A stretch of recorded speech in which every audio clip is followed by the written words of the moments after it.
Welcome back everyone to another exciting ATVW video. This is what everyone, and even myself, have been waiting for about a month. As you may already know, I release new videos every Wednesday, but this time we've got a short video today because things just did not turn out as I expected before I needed to edit this. But that comes as a benefit to you because I plan to release a second video of the ATVW project later this week.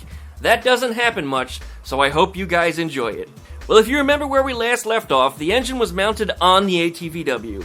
I can't really say the engine is in this vehicle because it really doesn't sit down inside of anything. So for here forward, we shall say this engine is on the ATVW, but I digress. This engine originally came from Gregory the Bus and had been sitting out in the weather in the bus for about 20 years before I got to it.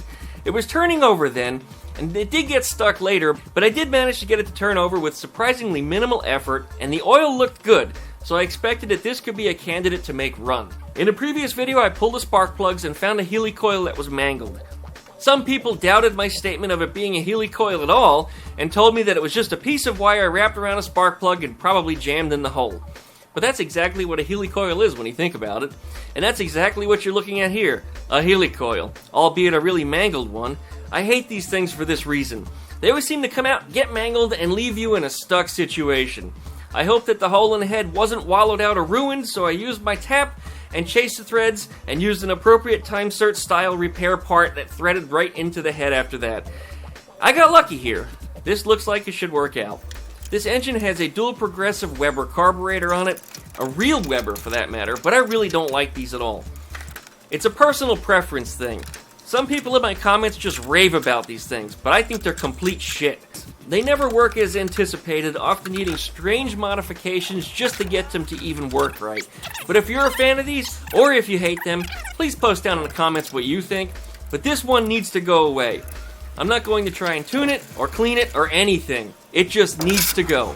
I would much rather have a stock Solex carburetor over this, or even a dual set of ICT or FRD carburetors any day. So it needs to come off. I have a stock manifold waiting to go on here and a stock carburetor to go with it. So I began my disassembly. Oh, well, okay.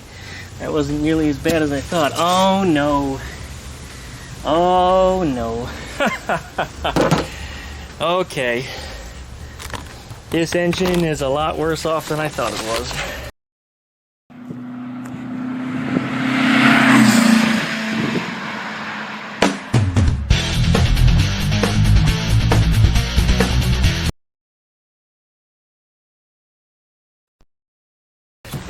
Look at that.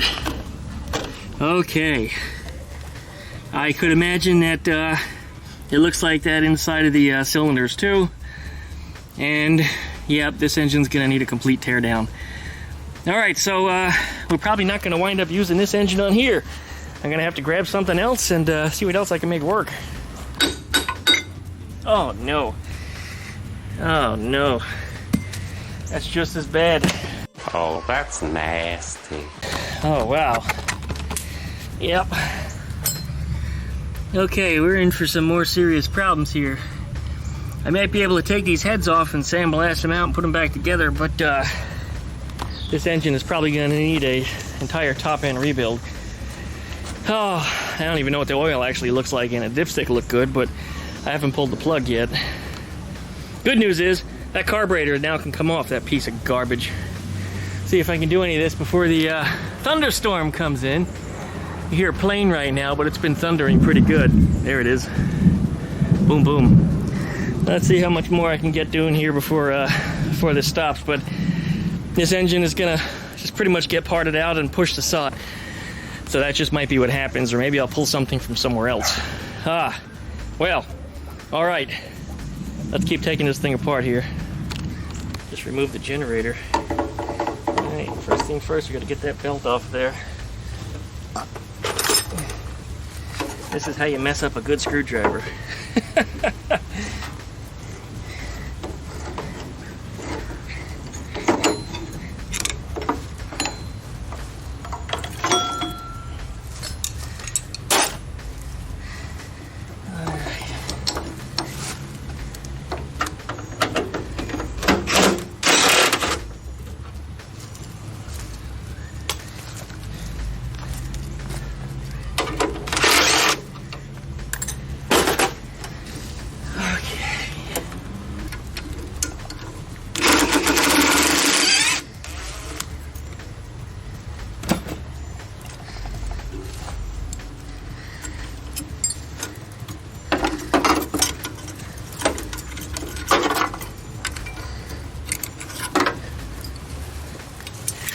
because I'm the kind of guy that likes to have that nut and bolt available the next time I go back for the generator strap.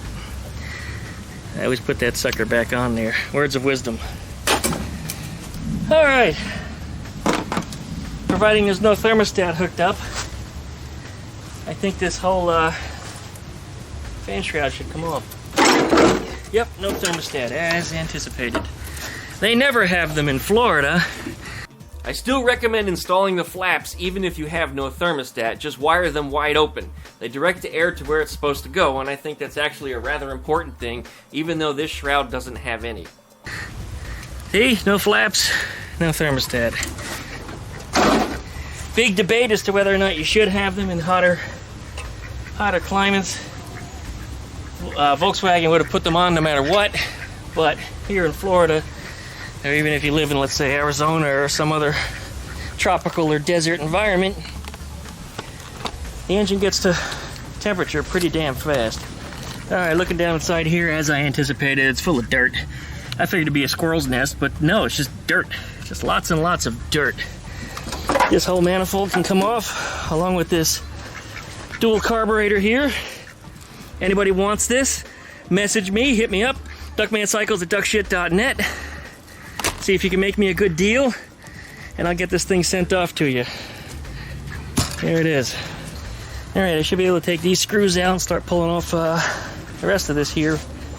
Man, how disappointing is that to find that the engine's just crudded up. Friggin' terrible. Just friggin' terrible. Definitely not too enthused about that. That, boom, boom, boom. That does not make my day. Alright, well, that storm is only minutes from here. I'm going to start packing up my tools and getting inside and getting these little critters in too. They've been out here playing in the pool this afternoon. Right, ducks? Go babies. Yes, you are. See? My little Crash is a skull face. She's got a little skull mask on. She started developing that over the last month or so. Her face used to be completely black. Yeah, you used to have a black face. You couldn't go out in public that way. You'll offend somebody. And over here, Boomer's trying to eat the damn camera. Be good. See, my little skull face. Good baby. You be good too, Boomer. 'Cause you're a shitbag. Yes, you are. Yes, you are. You're biting daddy. I'll hold your beak 'cause you bite. Be nice now. Ow! That hurt. Be nice. Be nice. Be nice. Be nice. You know, whenever I do that kind of thing, I extend my foot and push him away. People say, don't kick him. I don't think that's kicking. I mean, kicking is more like a punch. And if I'm pushing somebody versus punching them, can you tell a difference? Well, yeah, but apparently if you use your foot for a push, people can't tell the difference between that and a kick. Dumbasses. Boomer, your wings are so little. You need to grow new feathers. You are an absolute wreck. Yes, you are.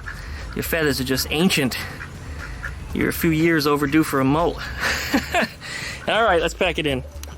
Well, I guess that's going to be all for today, but we have another video about to follow, this one later this week. So licky, likey, comment, and subscribe. Don't forget to pluck that dingle belly so you can get updates every time I upload a new video. Hit up duckshit.net for all my social media links, and if you'd like to message me, hit me up at duckmancycles@duckshit.net. Thanks so much for watching, you guys. We'll see you next time.